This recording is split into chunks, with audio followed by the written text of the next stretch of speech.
está esto? Vamos a avanzar un poco rápido eso sobre la diabetes mellitus.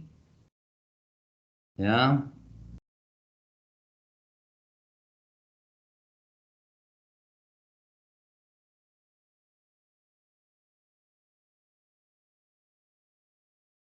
Bueno, la diabetes mellitus es una de las patologías más frecuentes que tenemos nosotros en nuestro medio.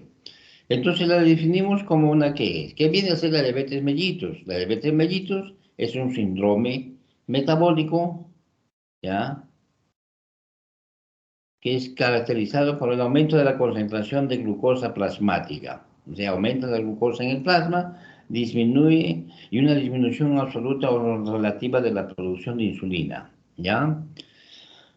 Por la alteración o también puede haber por la alteración de receptores periféricos a la insulina y un aumento de la producción de glucosa hepática, ¿ya? Eso es la diabetes. Entonces se dan cuenta que hay mayor concentración de glucosa plasmática, disminución de la producción absoluta o relativa de insulina y una alteración a nivel de los receptores periféricos a la insulina. Y además aumenta también de la producción de que se llama de glucosa hepática. Muy bien, ya. Entonces seguimos. Hemos hecho la diabetes, la definición. Entonces ahora nos vamos a la etiología. Es de origen multifactorial, ¿ya? En el que se conjugan factores genéticos y ambientales. ¿Ya? Los factores genéticos, por ejemplo, en diabetes tipo 1, dice, se evidencia alteración de genes diabetogénicos en el brazo del cromosoma 6. Es lo que se encuentra hasta el momento, ¿no? Entonces, desde el punto de vista genético. Y en los factores ambientales tenemos estudios, ¿ya? Factores ambientales tenemos estudios realizados en la comunidad de los indios Pima en Estados Unidos, ya demostraron que el estrés, la alimentación inadecuada y la falta de actividad física favorecían el desarrollo de la enfermedad. ¿Ya? Entonces, cuando estos indios Pima, ¿qué hacían? Ya estaban muy estresados, su alimentación a base de puro carbohidrato, ya la falta de actividad física, entonces comenzaron a desarrollar la actividad de la enfermedad de la diabetes. Fisiopatología es enfermedad compleja y progresiva que cambia la deficiencia de las células beta pancreáticas, o sea, no van a producir insulina. La resistencia a la insulina en los tejidos adiposos y músculo esquelético. Hay una resistencia a la disminución de factores que se llama a la resistencia a la insulina en los receptores. El exceso de producción de glucosa hepática, ¿ya? Es la otra causa que tiene que ver. Entonces, la diabetes mellitus tenemos una clasificación, la diabetes tipo 1, llamada también diabetes juvenil, la diabetes mellitus tipo 2, la diabetes gestacional, la diabetes mellitus novo y la LADA, ¿ya? La novo es aquella diabetes tipo 2, pero que se da en niños. Y la diabetes tipo LADA es la que se da en adultos, pero es la diabetes tipo 1. Bueno, entonces tenemos esto. Antiguamente se decía que la diabetes mellitus se clasificaba en 1 y 2, trazando una línea donde decía, los que inician su diabetes que tienen más de 30 años, era diabetes tipo 2, y los que tenían menos de 30 años iniciaron su diabetes, era diabetes tipo 1. Eso ya pasó en la historia, entonces eso ya cambió, ¿ya? Entonces ya no sé. Entonces, ahora, ¿cuáles son los síntomas que presenta un paciente? Poliguria, polidricia, polifagia, pérdida de peso y prurito. Son las 5 P's que normalmente dicen son los síntomas que presenta el paciente. El diagnóstico que se hace para estos pacientes, según los lineamientos de la ADA, la Asociación de Diabetes Americano, se define como glucosa en ayunas, ¿ya? Una persona normal tiene menos de 100 o algunos dicen hasta 110. Ya, de 100 a 125 en la prediabetes y de más de 126 ya en dos oportunidades diferentes se denomina diabetes mellitus. Según los datos de la que se llama la Asociación Europea, indica que Como una hemoglobina glicosilada debe ser normal menos de 5.6 y una prediabetes de 5.7 a 6.4. Y cuando es diabetes ya, cuando tiene una hemoglobina glicosilada más de 6.5. Muy bien. Entonces, el diagnóstico de diabetes mellitus tipo 2, hacemos así, ¿ya? Concentración de glucosa, interpretación, ¿ya? Entonces tenemos menos de 100, de 100 a 125 es una prediabetes y más de 126 es diabetes. A las 2 horas, ¿ya? De haber ingerido una carga de glucosamina de 75 gramos, ¿ya? En los protocolos dicen que es de 75 gramos. Normalmente a veces yo he visto que hacen hasta con 100, pero bueno, es mejor registrar protocolos de 75 gramos de glucosamina. Tenemos, a las 2 horas debe ser menos de 140. Si está entre 140 y 199 es una prediabetes y si tenemos más de 200 es una diabetes mellitus. ¿Ya? Con la hemoglobina glicosilada menos de 5.6, no, es normal. De 5.7 a 6.5, digamos, es prediabetes. De más de 6.5 ya es diabetes. ¿No? Criterios de diagnóstico. Deben cumplir 2 o más de los siguientes criterios para hacer el diagnóstico.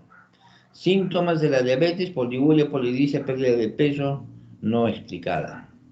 Y una concentración plasmática aleatoria de glucosa más de 200, más o igual a 200.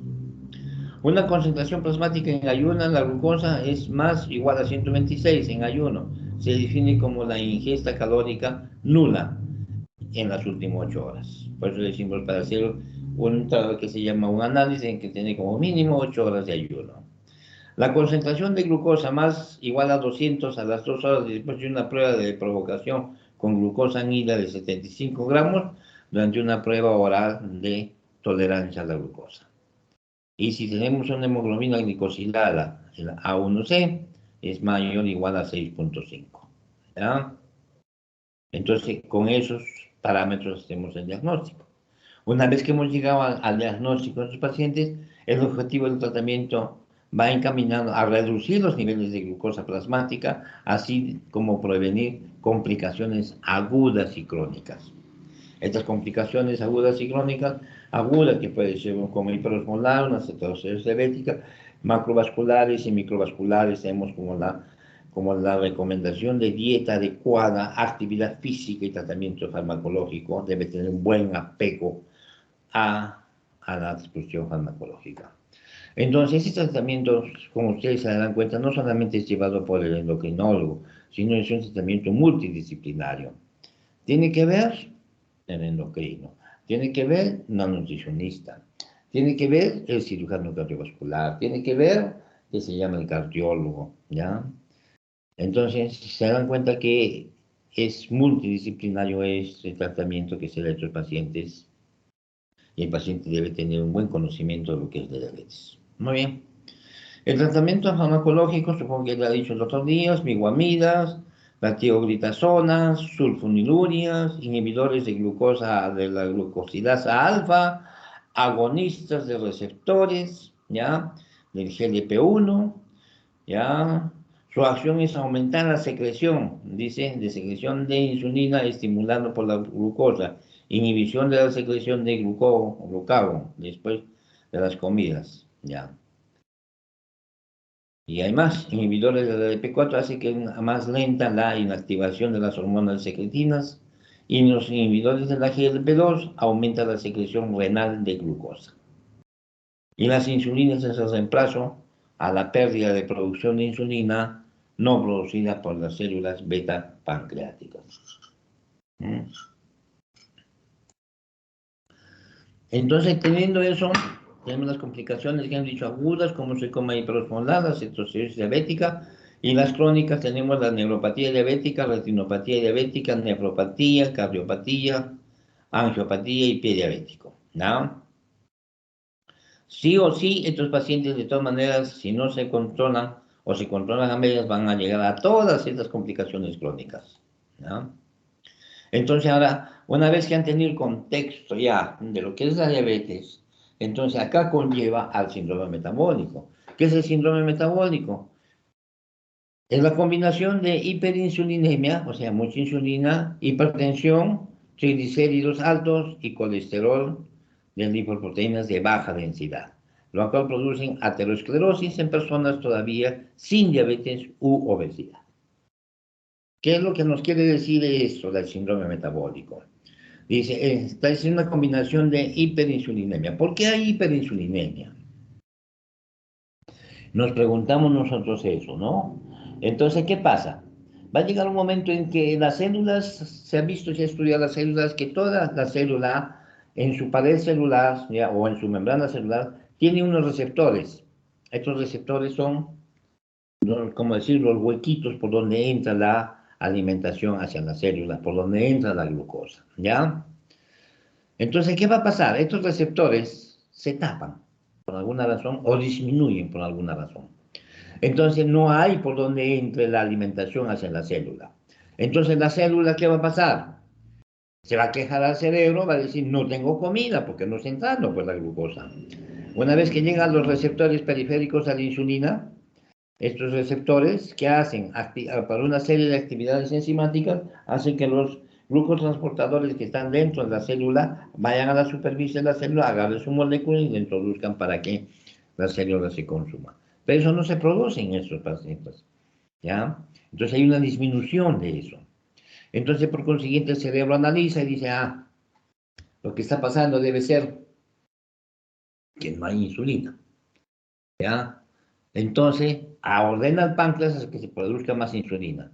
Pero ¿por qué? Entonces dice, si el cerebro dice no hay insulina, porque el cerebro no tiene receptores, ¿ya? Las células neurológicas y otras no tienen receptores, ¿ya?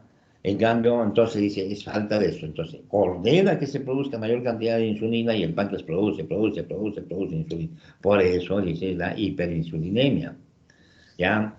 A la vez que se llama eso, va a haber hipertensión arterial, triglicéridos altos y colesterol de lipoproteínas de baja densidad, en LDL, que ya hablamos, lo cual producen aterosclerosis, ¿ya? En personas todavía sin diabetes o generalmente son obesos estos pacientes, ¿ya?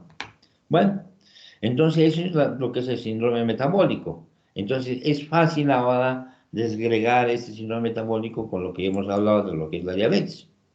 Entonces, síndrome metabólico tenemos factores de riesgo y nivel de definición. La obesidad, dice la obesidad abdominal, cintura, generalmente en hombres debe ser, es más de 102,5 centímetros y en mujeres más de 90. Entonces, cuando tienen que se llama una cintura mayor de eso, estamos hablando de síndrome metabólico. Triglicéridos, cuando tienen más de 150, el nivel de triglicéridos. Generalmente en nuestro medio lo tienen muy alto por la cantidad por la que se llama la comida tan especial que tenemos.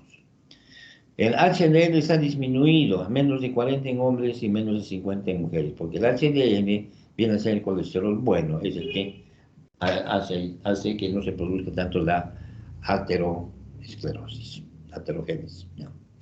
La presión arterial, dice, debe ser menos de 100, cuando es más de 130 a partir de 85, ya estamos hablando de un síndrome metabólico, y la glucosa en ayunas, según la ADA, más de 100, ¿ya?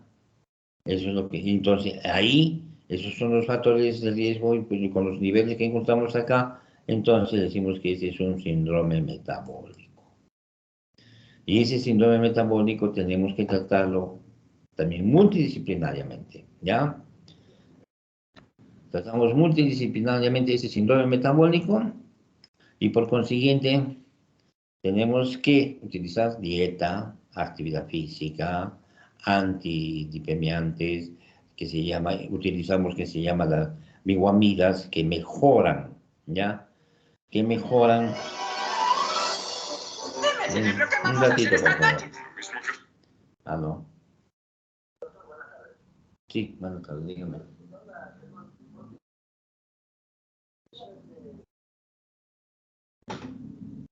Sí, sí, dígame. Sí. Ujú. ¿Está bien, pues? Mm. Ya, pues, no estás tomando. Sigue tomando, pues, ¿ya? Sí, sí, sigue nomás, ya hasta que vengas.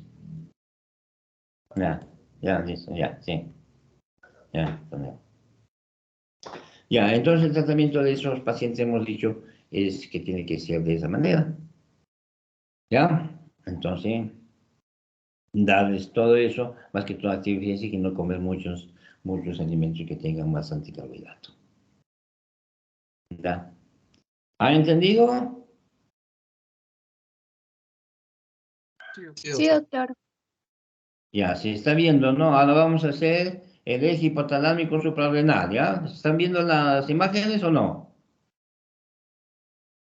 No, doctor, sigue en diabetes y síndrome metabólico. Así, no, no hay de eso todavía. ¿Y ahora? ¿Cómo lo mandamos esto acá, ves? Compartir, pero ¿dónde está, pues? No comparte.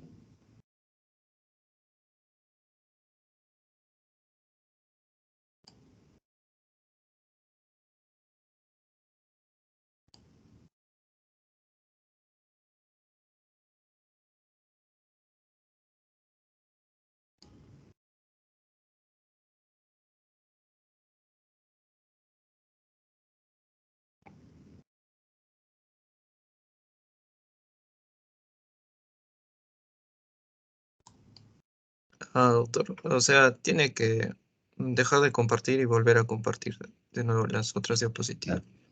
A ver cómo entro acá, mira. Ya estoy pasando ahora al eje hipotálamo hipoficiario. Pero, ¿dónde está pues? No pasa. Estados Unidos no está nada, pero no hay la bendita flechita que lo estoy buscando para compartir y no hay. Se me ha perdido. No hay en el Teams, doctor. Al lado derecho del icono del micrófono. Del micrófono no está pues. No hay a ver, acá micrófono, micrófono, no hay. Se me ha perdido.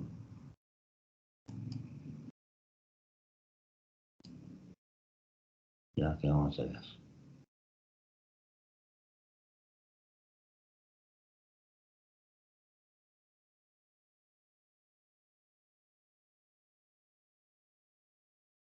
Doctor, creo que primero tiene que dejar de presentar las diapositivas que está presentando. Ya estoy poniéndolas, no te preocupes, a ver, vamos a ver.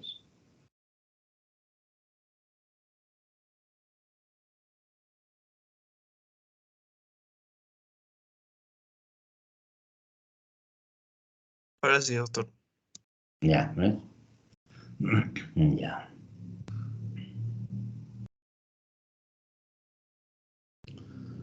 Muy bien.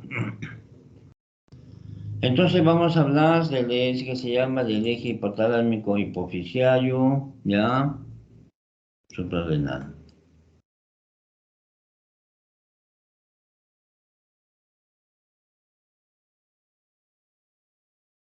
Muy bien. Entonces, en el eje hipotalámico hipoficiario suprarrenal, vamos a hablar porque sabemos que en este eje, esto tiene que ver con las glándulas suprarrenales. Entonces sabemos que a nivel del hipotálamo se produce las que se llaman las hormonas liberadoras. Pero antes de eso vamos a acordar, acá tenemos las glándulas suprarrenales, que son estas dos que están sobre el riñón, ¿ya? Ah, doctor, Y, disculpe. ¿ah? Eh, las diapositivas no están cambiando. Sigue en el título, en la primera diapositiva. ¿No está cambiando? Qué Ah, raro. doctor.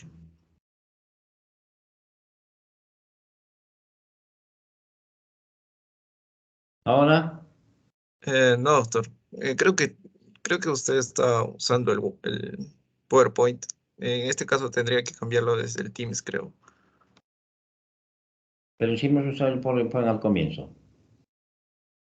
Ah, no, doctor, es que no se estaban cambiando. A ver, vamos a ver.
Doctor, me parece que ha vuelto a compartir, pero ¿Ya? Ahora, de modo... a ver, intente cambiar de diapositiva porque sigue en la primera.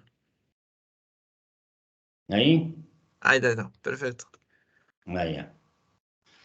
Muy bien, entonces vamos a continuar, ¿ya? ¿Dónde estamos? ¿Dónde estamos ya?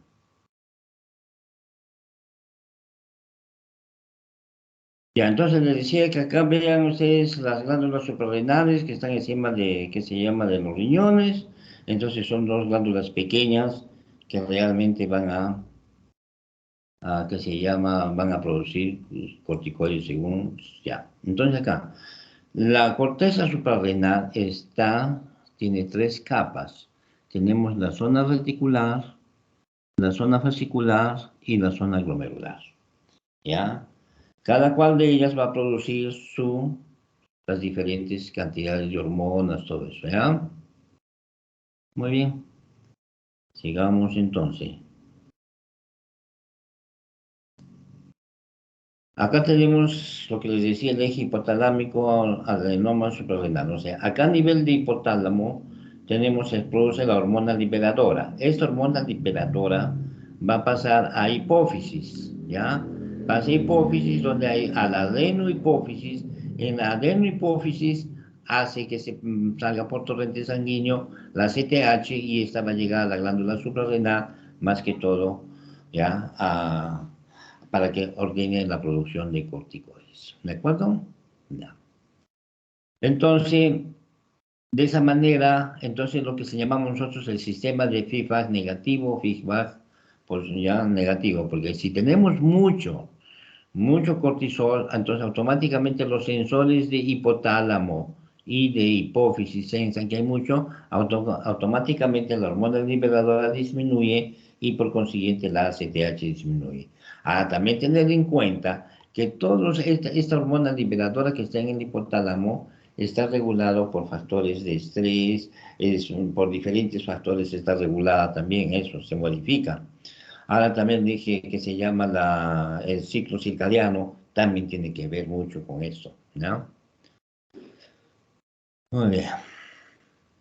Entonces están viendo acá que más se produce que se llama en la noche que en el día el cortisol. Este es lo mismo el eje hipotálamo hipofisio suprarrenal, de otra manera que nos vamos escribiendo, es lo mismo que les he dicho y cómo va actuando, ¿ya? Acá vemos que para que se pueda producir los diferentes que se produzca en la suprarrenal, eso tiene que partir a partir del colesterol. Entonces, mediante diferentes tipos de enzimas se va produciendo, se va a producir el cortisol, se va a producir que se llaman las hormonas, los andrógenos, y al final se va a producir los estrógenos también, ¿no?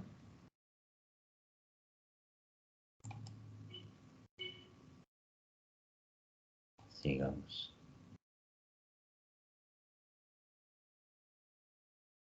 Ya otra vez.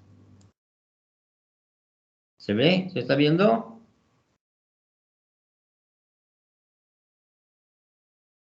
¿Me están escuchando? Sí, doctor. Ahora se está viendo un montón de páginas de eso. Bueno, ya.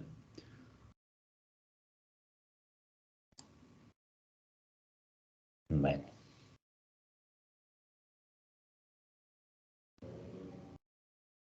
Tengo para ampliar, no sé dónde se me ha ido esta vez. Ya, sigamos. Entonces, como vemos esto, que a nivel que se llama de la hipófisis se va a producir, que se llama todos estos cortisoles, entonces esto va a ir a actuar a los diferentes órganos. Estos órganos actúan tanto que se llama que a nivel renal, a nivel hepático, que sea a nivel pulmonar, en todos esos sitios va actuando este cortisol. Entonces, esa es su función de la liberación de esto, ¿ya?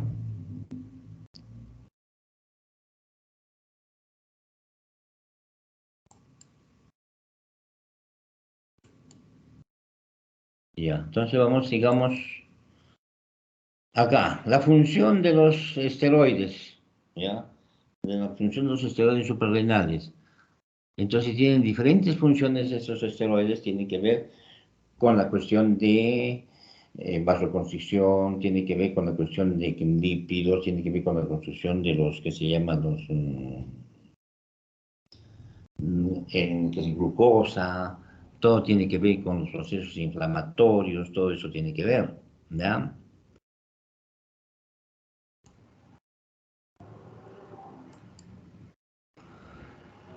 Ya, entonces síndrome corticoides suprarrenales. Entonces nosotros vamos a hablar de dos cosas. Ahí cuando hablamos, una vez que hemos comprendido todo esto del hipotálamo, que se llama del eje hipotálamo con suprarrenal, entonces vamos a hablar.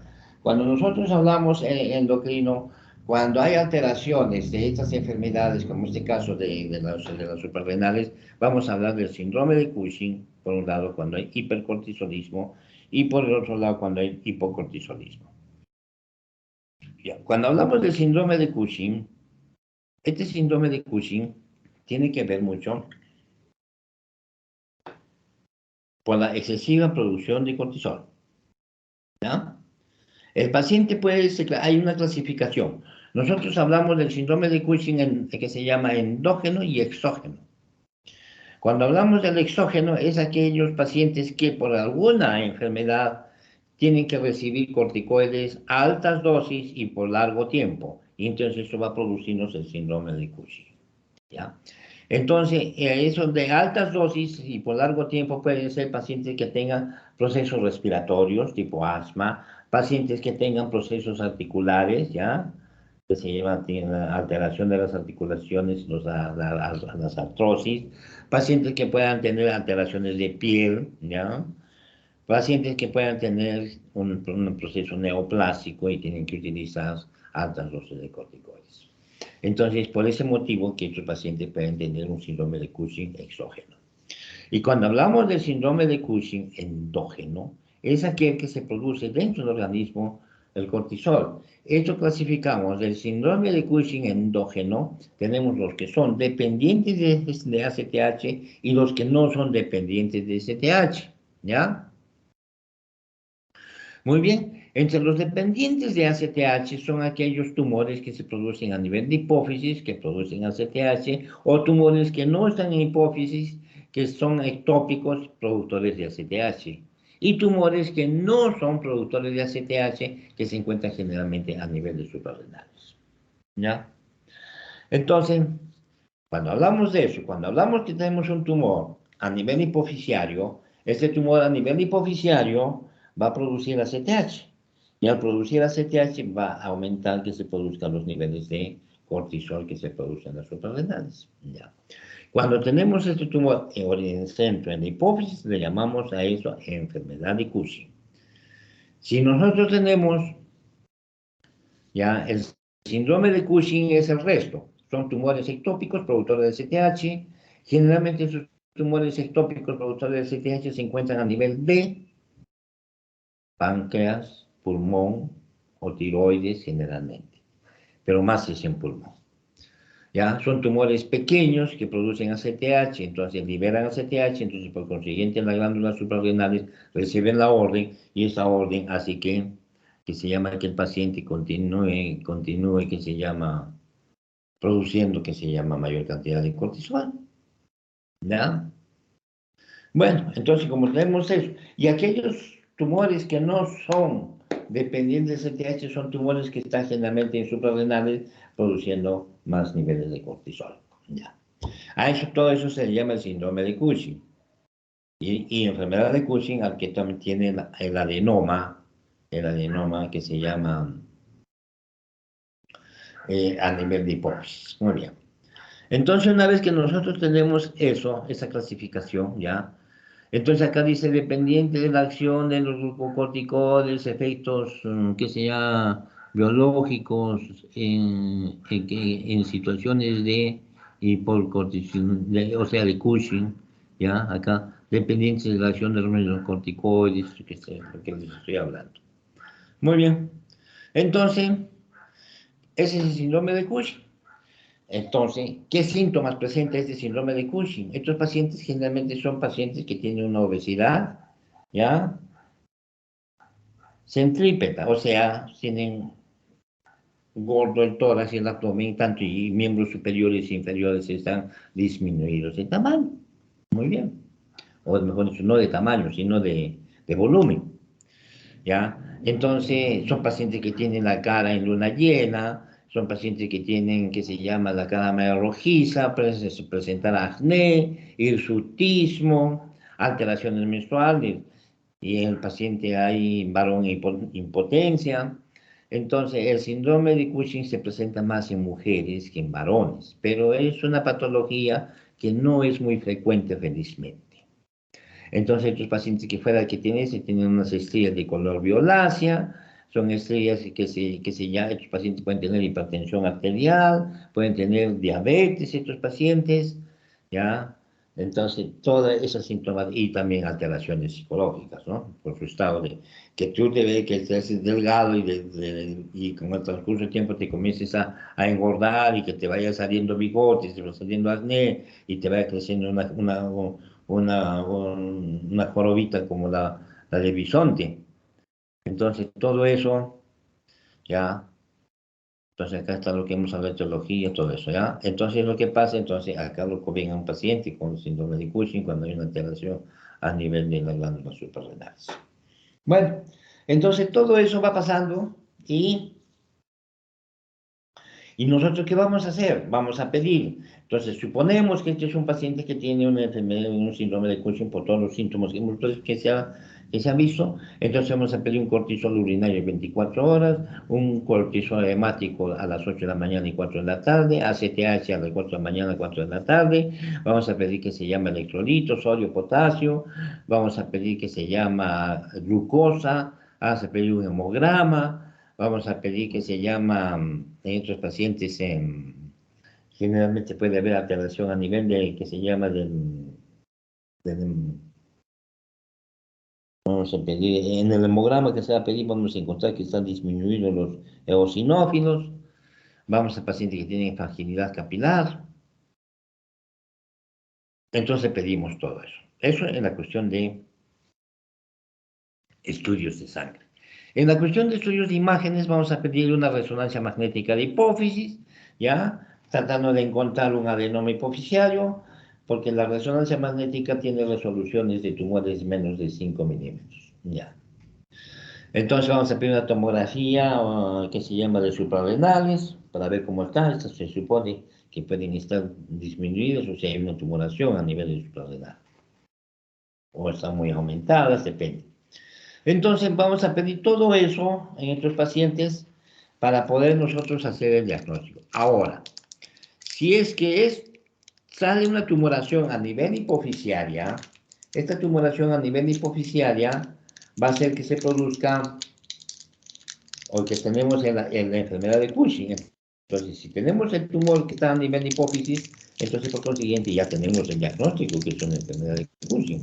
Pero si sale, que se llama, pedimos la resonancia magnética y sale que no tiene el adenoma hipofisiario, entonces estamos pensando que puede ser un tumor ectópico productor de ACTH, porque hemos pedido niveles de ACTH y cortisol a 8 de la mañana y niveles de ACTH y cortisol en la tarde.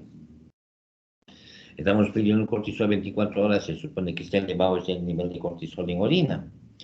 Entonces, decimos, este es un síndrome de Cushing, ¿será enfermedad o será tumor? O será, que se llama síndrome. Entonces, estamos viendo que si no hay la tumoración a nivel hipoficiario, estamos hablando de un tumor ectópico productor, entonces estamos hablando de un síndrome de Cushing.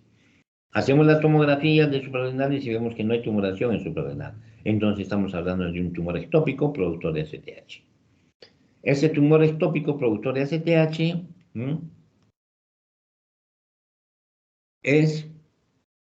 hay que buscarlo, hay que encontrarlo. Sabemos que normalmente se presenta a nivel de tórax, en pulmón, porque siempre va ligado por una neoplasia pulmonar en células de avena pequeña. Bueno, pero si no está ahí, entonces hacemos un scan y por consiguiente tenemos que ver si encontramos la tumoración en alguno de esos sitios. Y si no la encontramos, tenemos que hacer cateterismos selectivos. Estos cateterismos selectivos son que van desde las venas petrosas del cerebro, se mete un catéter, se saca sangre, se dosa ACTH y cortisol. ¿Ya? Y así, sucesivamente por los grandes vasos, digamos las pulmonares y así sucesivamente. Y va a haber en alguno de esos sitios que realmente mayor concentración de cortisol y ACTH. Entonces, si nosotros encontramos que en uno de esos sitios hay mayor concentración, entonces el estudio de resonancia bien se hace más ya explícito en esa zona, pero con cortes mucho más pequeños. Entonces, si llegamos a encontrar la tumoración, bueno, en buena hora. Entonces decimos la tumoración está en tal sitio, y entonces ya viene a ser el cirujano de tórax, de abdomen, de cuello, qué sé yo, entra a sacar el tumor. Generalmente son tumores pequeños que más o menos tienen un aproximado de la cabecita de un alfiler. Estos tumores son tan pequeños pero producen ACTH. Entonces, al final el tratamiento de tanto el síndrome o de la enfermedad de Cushing es quirúrgico. Hay que sacar la tumoración, sí o sí, pero muchas veces no lo podemos encontrar. Ya no encontramos la tumoración y es un gran problema y es un costo altísimo el hecho de tratar de encontrar la tumoración, porque si no encontramos la tumoración, la enfermedad va a continuar. Entonces, por eso que el diagnóstico de estos pacientes es sumamente caro, porque tenemos que dosar hormonas a cada rato, esto. Ahora, también se ha hablado de la prueba de la dexametasona. La prueba de la dexametasona generalmente se empieza con 2 miligramos de dexametasona y se va subiendo progresivamente. Nosotros lo hacemos con dexametasona de 8 miligramos. Cuando usamos 8 miligramos de dexametasona, le damos al paciente a las 11:30, 12 de la noche, ¿ya? Y al día siguiente estamos dosando ACTH y cortisol. Ahora, ¿para qué nos sirve esta prueba? Esta prueba nos sirve para ver si realmente es una enfermedad de Cushing o es un síndrome de Cushing. Si es una enfermedad de Cushing, entonces los niveles de cortisol y de ACTH disminuyen cuando se toma la muestra en la mañana. Si disminuyen a la mitad, entonces estamos pensando que esta es una enfermedad de Cushing. Pero si no disminuye, no pasa nada, entonces quiere decir que es un tumor ectópico productor de ACTH, que no tiene nada que ver con el sistema del Big Bang negativo. Entonces, como tenemos que hacer todo eso, entonces estos pacientes, acá también una vez como es el síndrome de Cushing, son pacientes que tienen el abdomen adonal con las estrías de color que se llama violáceas, que están viendo la jiba de bisonte que tiene acá, ¿ya? Y bueno, también tiene acné, todo eso, ¿ya? Bueno, entonces en estos pacientes el tratamiento es quirúrgico sí o sí. Acá estamos viendo cuando tenemos acá el tumor hipoficiario, ¿qué pasa? Va a producir ACTH, hemos dicho. Y este ACTH, acá en la ACTH va a venir a la suprarrenal y va a producir cortisol y se va a ir al hipotálamo, al hipófisis, todo eso van a censar y automáticamente disminuye la producción de hormona liberadora, pero como esto es un tumor productor de CTH, va a continuar produciendo CTH. Acá tenemos un tumor ectópico, productor de CTH, va a producir cortisol, entonces automáticamente va a disminuir acá a nivel de hipotálamo la hormona liberadora y por consiguiente también la producción del CTH. Entonces, no hace caso al sistema de feedback negativo. Acá tenemos un tumor que se llama a nivel de que se llama la glándula suprarrenal, que produce cortisol, va a haber cortisol, entonces se anula la hormona liberadora y se anula la CTH. Entonces en los exámenes que vamos a pedir no va a haber ACTH, no va a haber hormona liberadora, pero sí va a haber cortisol. Ya, en cambio, en estos casos hay ACTH y cortisol igual acá. Este para que vayan diferenciando. Muy bien.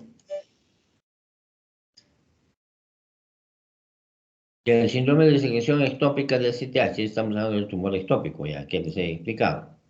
Entonces, una vez que llegamos a todo esto, llegamos a la conclusión que este paciente tiene un tumor, puede ser una enfermedad de Cushing, o puede ser un tumor ectópico productor de ACTH, o un tumor de la suprarrenal, que generalmente estos pacientes que tienen los tumores suprarrenales están asociados generalmente a neoplasias de suprarrenal, ¿ya? Entonces, el tratamiento es quirúrgico, netamente quirúrgico en este aspecto, ¿ya?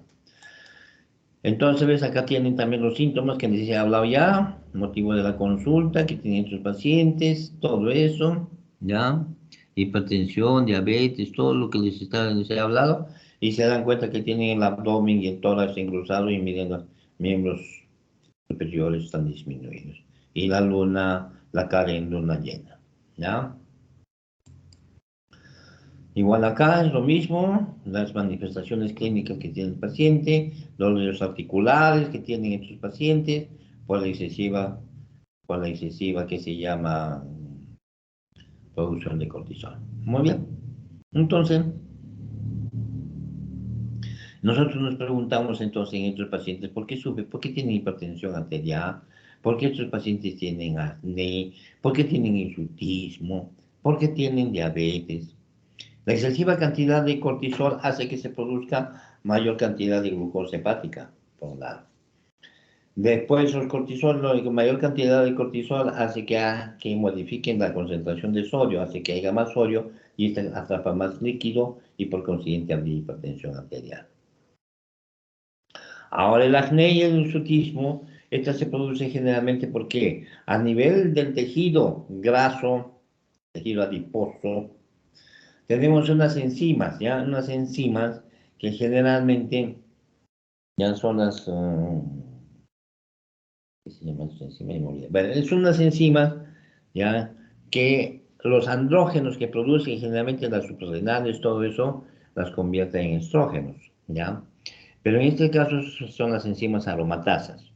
Estas enzimas aromatasas que se llama, disminuyen con la movilización del tejido graso porque tenemos una obesidad, ¿ya?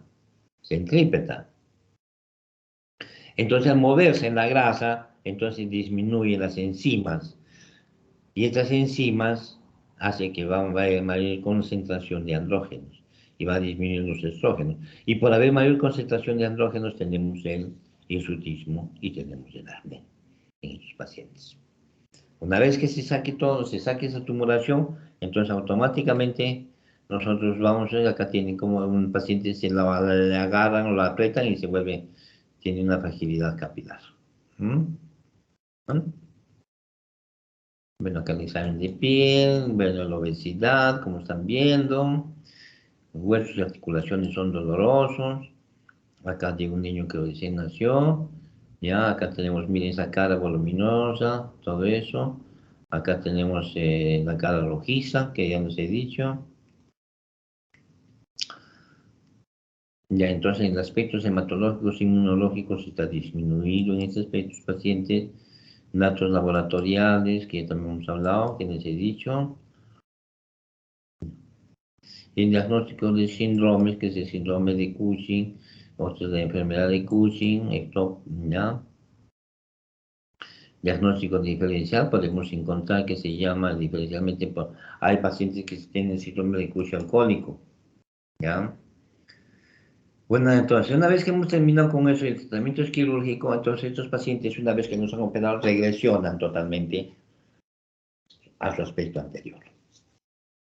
Y cuando tenemos en el otro aspecto la hipofunción de las suprarrenales, estamos hablando del síndrome de Addison o la enfermedad de Addison. Pero previamente el síndrome de Cushing lleva el nombre de Cushing porque fue descubierto por un neurocirujano alemán apellidado Cushing. En cambio, el Addison lleva el nombre de Addison porque fue descubierto por un médico francés, ¿ya? Entonces, el Addison viene a ser una destrucción de las suprarrenales, o de repente puede haber una alteración a nivel de hipófisis. Muy importante. Entonces, hablamos nosotros del Addison primario, ¿ya? Hablamos del Addison secundario.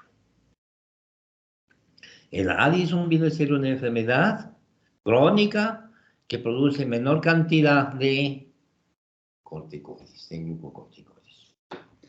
Entonces, los pacientes, cuando hablamos de Addison primario, es cuando el daño es a nivel de suprarrenal y el Addison secundario es cuando el daño es a nivel de hipófisis. Entonces, al haber el daño en la suprarrenal, nosotros vamos a tener disminución de la producción de cortisol y esa disminución de la producción de cortisol vamos a tener que el paciente va a venir y lo que va a tener son náuseas, vómitos, diarrea, baja de peso, hipotensión arterial, hipoglicemia. Eso lo presenta en sus pacientes. Entonces nosotros nos preguntamos por qué está fallando, entonces cuáles serían las etiologías que se produce para haber una destrucción de las glándulas suprarrenales. Antiguamente, y todavía ahora se da otra vuelta, es la TBC pulmonar, y que pasaba a ser una TBC enteroperitoneal, y por consiguiente agarraba las suprarrenales y por una tuberculosis de suprarrenal. El otro aspecto que realmente se da es procesos autoinmunitarios. Eso se da mucho en los países europeos y también en los europeos da mucho por micosis. Ya. Acá vemos últimamente está aumentando por el proceso autoinmune y por el SIDA. Va aumentando cada vez más esa destrucción de suprarrenales. ¿Ya? Ahora, esto puede ser también por gasto quirúrgico, puede ser por una embolia o por una, qué sé yo, radiación que se ha dado a las glándulas suprarrenales, ha dejado de funcionar, ¿ya? Entonces, o cualquier tumoración que esté destrozando las glándulas suprarrenales. Entonces, ahí estamos hablando del Addison primario, ¿ya? Entonces, también en el Addison primario vamos a encontrar en estos pacientes que tenemos, que se llama hiperpigmentación de pliegues y mucosas. Esta hiperpigmentación de pliegues y mucosas se debe a que cuando nosotros hacemos el examen hablamos de la boca de perro. Entonces, cuando han visto sus perros, tienen zonas a nivel del paladar, tienen zonas hiperpigmentadas y otras no. Igualito sería en el paciente con Addison primario, ¿no? Entonces decimos que tiene boca de perro, los pliegues también tienen hiperpigmentación de las manos, de los codos, todo eso hay hiperpigmentación en otros pacientes. Ahora, cuando es el Addison secundario no hay eso. Entonces nos preguntamos por qué hay hiperpigmentación en el primario y no en el secundario. La hiperpigmentación en el primario se da generalmente porque no hay producción de cortisol. Entonces, por consiguiente, la CTH que está a nivel hipofisiario comienza a segregar más ACTH, más concentración de CTH. Entonces se ha visto que la molécula o la proteína de ACTH es una proteína muy semejante a la proteína melanocito estimulante. Entonces, ¿qué pasa? Como tenemos mayor concentración de ACTH, entonces los melanocitos confunden como si fuera la melanocito estimulante y es por eso que comienza a producir hiperpigmentación en los pacientes. Es por eso. En cambio, en el secundario hay una destrucción de hipófisis, una alteración a nivel hipofisiaria, ¿ya? Entonces, por consiguiente, no va a haber producción de CTH. Ya no hay producción de eso, no tiene por qué hiperpigmentarse la piel. ¿Ya? Esa es la razón. Entonces, en estos casos, el tratamiento es darles corticoides a sus pacientes, evitar que estén en ese aspecto. Corticoides, generalmente, bueno, algunos damos hidrocortisona, prednisona. La prednisona, que es lo más barato, generalmente se da 7,5 miligramos día, ¿ya? Damos 5 en la mañana y 2,5 en la tarde. Para asemejar, esa es la cantidad de cortisol fisiológico. ¿Ya? Entonces, por eso le damos esa cantidad. Ahora, esos pacientes generalmente se les compensa frecuentemente porque tienen procesos infecciosos. Cuando entra un proceso infeccioso a cualquier sitio del organismo, automáticamente el cuerpo entra en estado de estrés y aumenta la secreción de catecolaminas, ya, corticoides. Y en este caso no va a haber eso. Entonces vamos a entrar en una insuficiencia suprarrenal aguda. Y si no nos damos cuenta, el paciente muere. ¿Ya? Entonces, es por eso que nosotros le debemos dar mucha importancia a estos pacientes que tienen, si vienen descompensados por un proceso infeccioso que puede ser agregado, inmediatamente tratarlos, darles niveles de cortisol endovenoso, qué sé yo, un poquito de altas dosis. Ahora, estos pacientes indudablemente van a presentar también hipoglicemias, hipotensión arterial, entonces hay que darle líquidos y hay que darle, que se llama, niveles de glucosa elevados, porque la hipoglicemia hace que haya alteraciones mentales, todas esas cosas. Entonces, eso es que se llama referente a la enfermedad de Addison. Entonces, la enfermedad de Addison tiene que ser controlada lo antes posible, antes que no se nos complique la situación. ¿Ya? Entonces, hemos hablado de primarias, secundarias, cuáles son, cómo se dividen, cuál tiene que ser la sintomatología y todo eso. ¿Han entendido? Sí, doctor. Sí, doctor. Sí, doctor. Muy bien, entonces eso es, ¿ves? Ya lo hemos hecho Cushing y Addison. Ahora lo que vamos a hacer es que se llama, mm, que se llama, lípidos, ¿ya? Vamos a hacer lípidos, a ver. Ujú. ¿Dónde están lípidos ahora?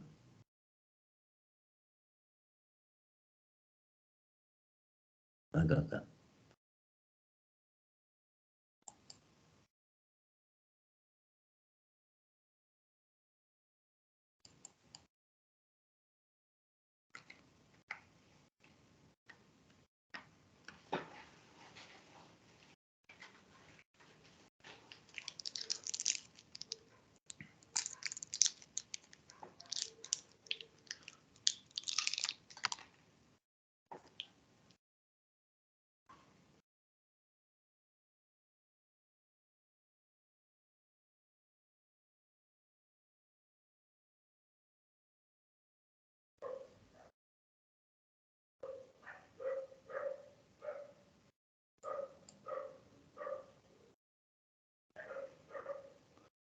¿Ahora están viendo?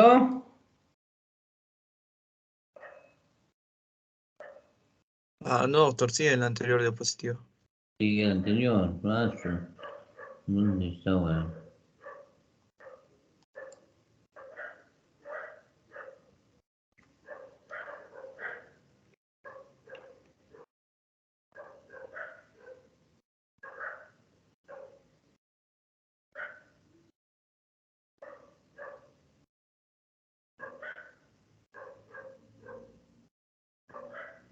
Ahora sí, doctor.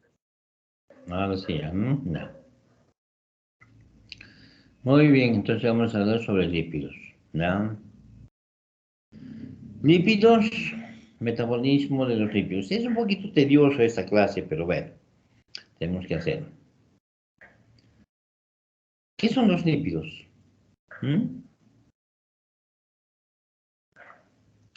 Entonces, los lípidos son unas biomoléculas orgánicas formadas, ¿ya? Por hidrógeno, carbonos, ¿ya? Todo eso, entonces, eso va a producir lo que se llaman los lípidos. Ya, esa es la producción de lípidos. ¿Dónde está acá? Vamos a ver.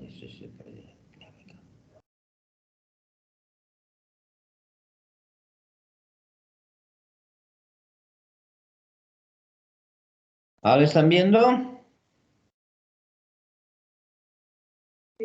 Sí, doctor. Ahora sí, ¿no? Ya. Entonces, los lípidos son biomoléculas orgánicas formadas básicamente por carbono, hidrógeno y también oxígeno, ¿ya? Además, pueden contener también fósforo, nitrógeno y azufre. Son insolubles en agua, pero solubles en disolventes orgánicos como éter, cloroformo, benceno. Dice, derivados por esterificación u otras modificaciones de ácidos grasos, ¿ya? Son derivados por oposición y posteriormente modificaciones de unidades independientes. Esos son los lípidos. Entonces ahora nos preguntamos cuál es la función de esos.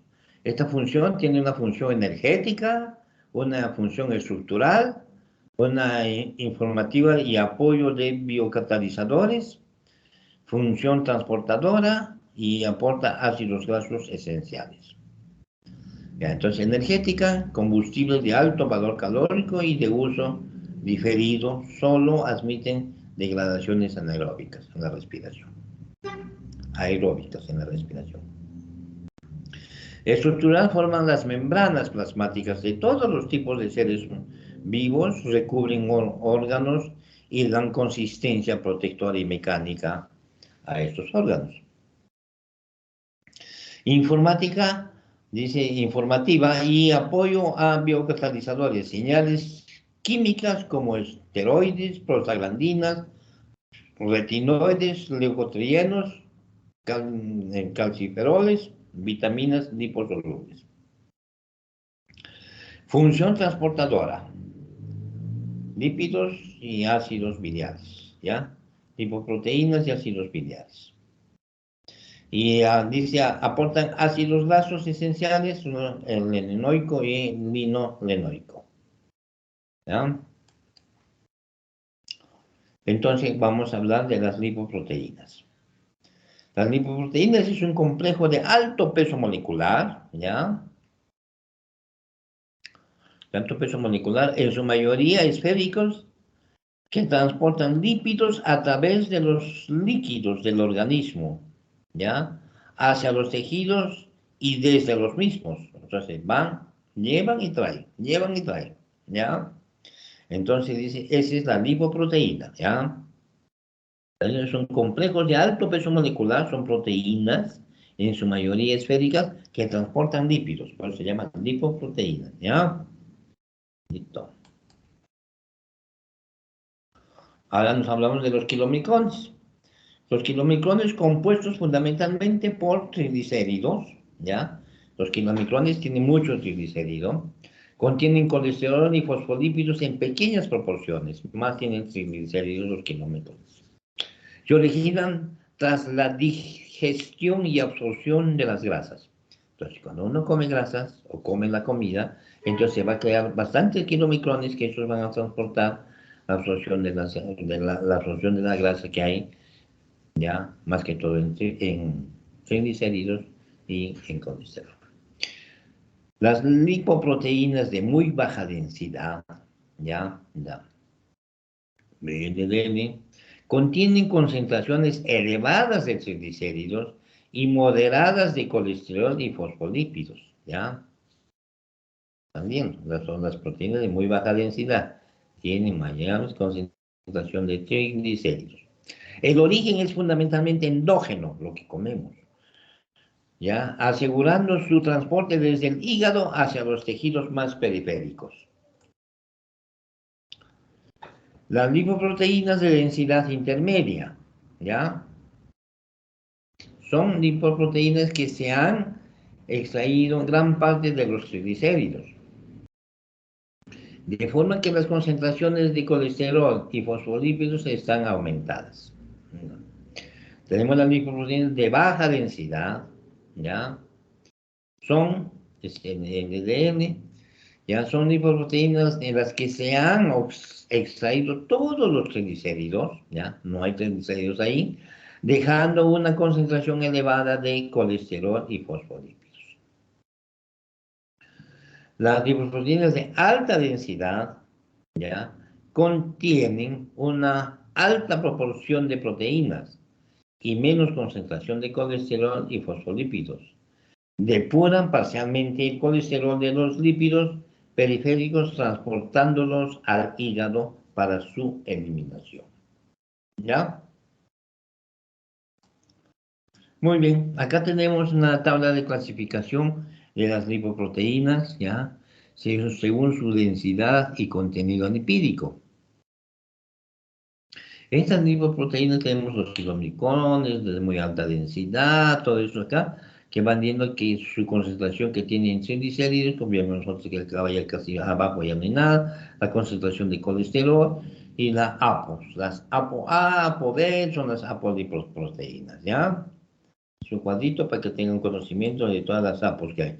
Y acá tenemos que este es el LDL, ese es el que se dice el colesterol muy malo, está como un diablo, y aquel LDL, el HDL, que es, bueno, es un angelito. ¿Ya? Listo. Entonces, apoproteínas. Dice, median el catabolismo de las lipoproteínas, actuando a nivel de las enzimas lipolíticas y receptores celulares que remuevan las lipoproteínas del plasma. ¿Ya? Esas son las apoproteínas. Entonces, median el catabolismo de las lipoproteínas. ¿De acuerdo? Acá tienen una apolipoproteína, tienen adentro son los colesteroles que están acá. Triglicéridos y ésteres de colesterol, miren cada cantidad de triglicéridos y ésteres de colesterol. Los fosfolípidos que están formando o sea, la pared de las células, ¿ya? Entonces las apolipoproteínas son esas. Muy bien. Entonces, la apolipoproteínas, la A1, A2, B, hay varios, activan, dice, la enzima lecitina del colesterol acetiltransferasa, rol estructural en la HDL. La ApoA2, papel estructural de algunas subfracciones del HDL. La B48, papel estructural necesario para el ensamblaje y secreción de los kilomicrones, y así sucesivamente, van a ver eso. Bueno, entonces por acá tenemos por la vía exógena. Transportan los lípidos de la dieta desde el intestino a sus diferentes destinos metabólicos en diversos tejidos. Ya, esa es la vía exógena. Y la vía endógena, dice, representa la secreción hepática de metabolitos de la BNDN, IDN y la LDL. Entonces, vía endógena, es dentro, y este es fuera. Vía de transporte inverso de colesterol, permite, mediante un doble mecanismo de receptores para la LDL y HDL, devolver colesterol al hígado. ¿Ya? Por eso, como decía, los llevan y traen su acción. Acá tenemos la vía exógena, colesterol dietético, el intestino, kilomicrón, entonces va por los capilares, todo eso, remanentes de kilomicrones va hígado. En cambio, la vía endógena tenemos el LDL que va al hígado y tejidos extrahepáticos, ¿ya? Y por consiguiente, acá vemos que se llama el LDN más, entonces va por capilares, todo, se forma el LDL y así sucesivamente hasta que tengamos el HDL, que generalmente en nuestro organismo es muy bajo porque no, y eso sube generalmente el HDL cuando se hace actividad física. Ese es el transporte inverso de colesterol, ¿ya? Como he dicho, el colesterol viene de acá, ya se lo lleva para acá, y de acá para allá, ¿ya? Ese es el inverso. Entonces, eso también hacen las APO. Mediada por APO, A1, dice, utilizado en el transporte de colesterol desde la periferia hacia el hígado para su excreción por la bilis. ¿Ya? En el hígado e intestino se produce la HDL nacientes, colesterol libre y fosfolípidos, por la acidiltransferasa de lecitina y colesterol forman el HDL maduros. El colesterol unido al HDL puede ser captado en el hepatocito por receptores depuradores, receptores Schneider. Bueno, eso no me quedan puestos. Alternativamente, el ésteres de colesterol de HDL puede ser transferido por la proteína del transporte de ésteres colesterol. Muy bien. Acá tenemos las enzimas, la localización y la función. La lipoproteína lipasa dice localización en los endotelios, los capilares de tejido muscular y adiposo, y su función es hidrolizar triglicéridos de los quilomicones. La lecitina colesterol aciltransferasa, ya, está en el hígado, esterifica el colesterol libre sobre su superficie del HDL. La lipasa hepática en el hígado hidroliza los triglicéridos dentro de las partículas de HDL. La proteína transportadora de los ésteres de colesterol en hígado intercambia colesterol por triglicéridos con las lipoproteínas. ¿Ya? Factores que regulan los lípidos y proteínas. Los ácidos grasos saturados de los alimentos, colesterol total y el LDL. El tabaco, el estrés psicológico y la actividad física, que dice obesidad, afectan las lipoproteínas. ¿Ya? La insulina, la hormona tiroidea, regulan la síntesis de las lipoproteínas y interaccionan con los LDL con receptores. El exceso de esteroides eleva triglicéridos y HDL, al igual que los estrógenos.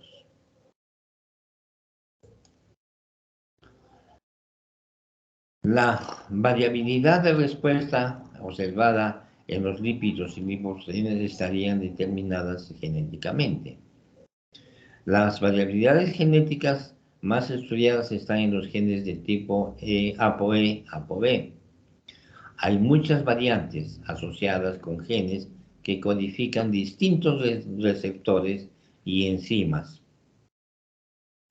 ya como es el NPD, NH y todo eso, y proteínas de transferencia de triglicéridos microsomales.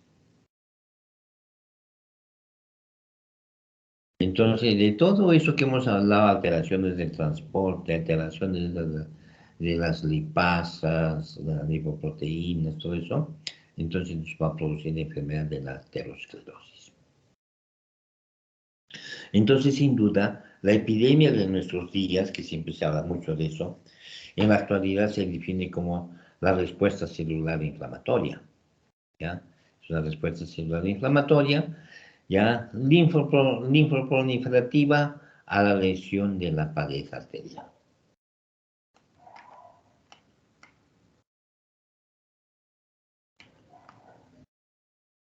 Los procesos involucrados en la aterosclerosis, una disfunción endotelial, ¿ya? Influjo de lípidos, respuesta inflamatoria y reparación.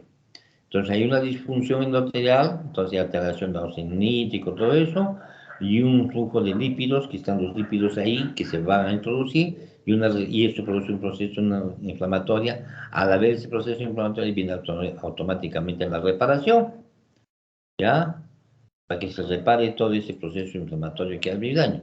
Entonces tenemos acá la disfunción endotelial. ¿Ya? El endotelio disfuncional aumenta la vasoconstricción.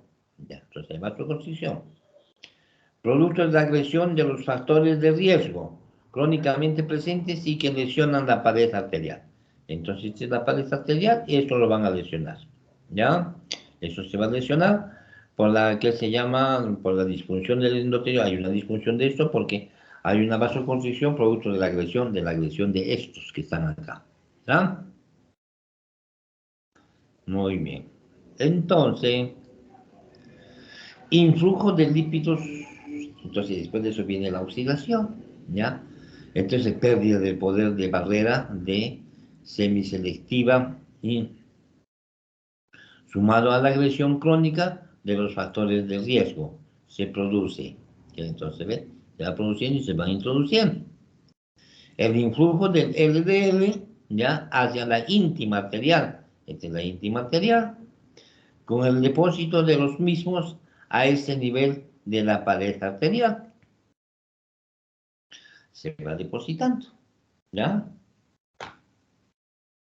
Muy bien.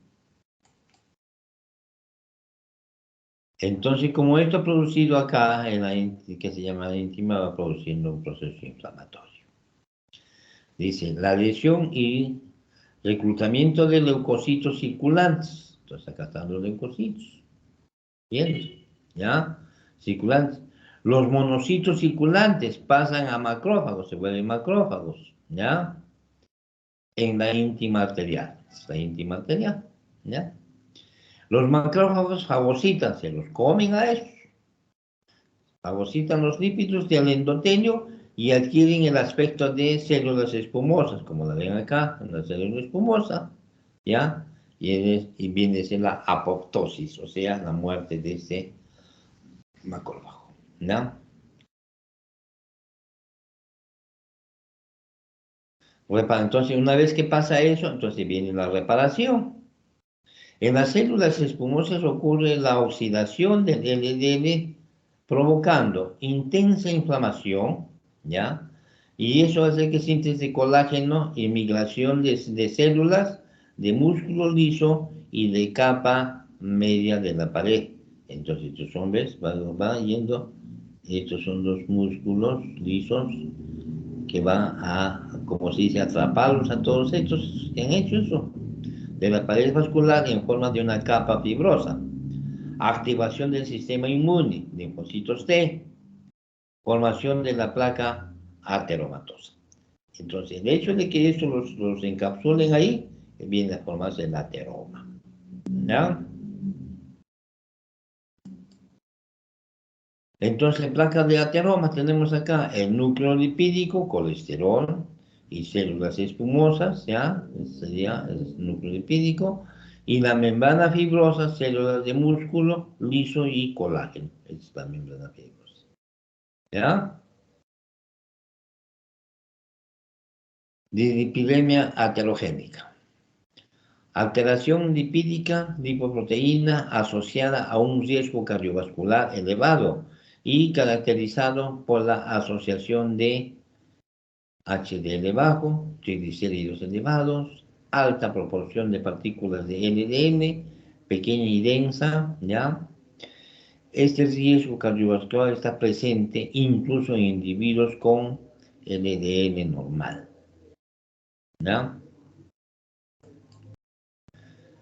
Y la dislipidemia aterogénica dice, el HDL bajo se considera un predictor independiente de enfermedad cardiovascular. La asociación de triglicéridos elevados, ya, y el HDL bajo tiene una acción sinérgica en relación con el riesgo cardiovascular. Entonces, hay más daño.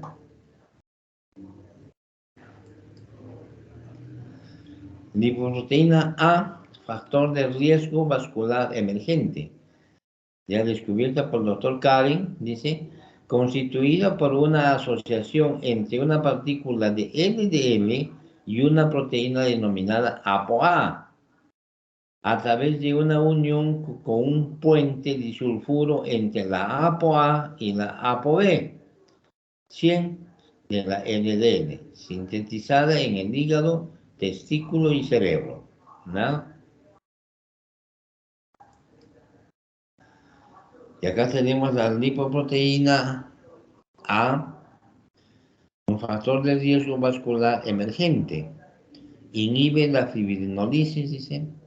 Favorece la migración y proliferación de las células musculares lisas de la pared arterial, estimulación de la producción del inhibidor, del activador del plasminógeno, formación de células espumosas por oxidación del núcleo lipídico captado por receptores Schambelcher de macrófagos. ¿Se van dando cuenta cómo reacciona todo eso? Lipemia postprandial después de haber comido, elevación de triglicéridos tras una ingesta de grasas, procede tanto de un defecto en el aclaramiento de las lipoproteínas sintetizadas tras la ingesta, como de una sobreproducción de lipoproteínas ricas en triglicéridos por el hígado.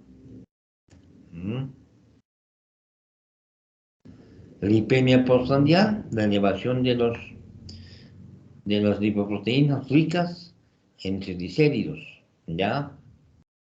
Como kilomicrones, que hemos dicho, kilomicrón generalmente está llena de triglicéridos. El LDL, sus remanentes junto con un estado de estrés oxidativo son los principales mecanismos que podrían explicar este estado metabólico.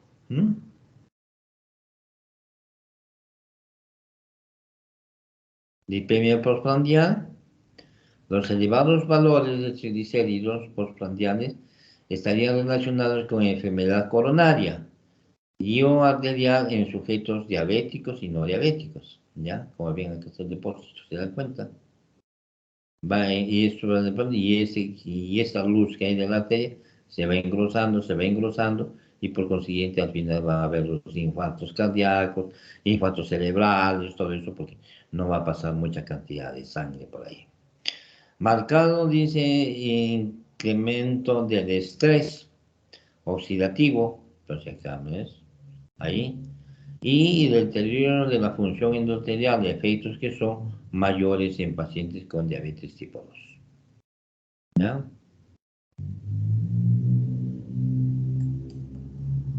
Eso es todo. ¿Ha entendido?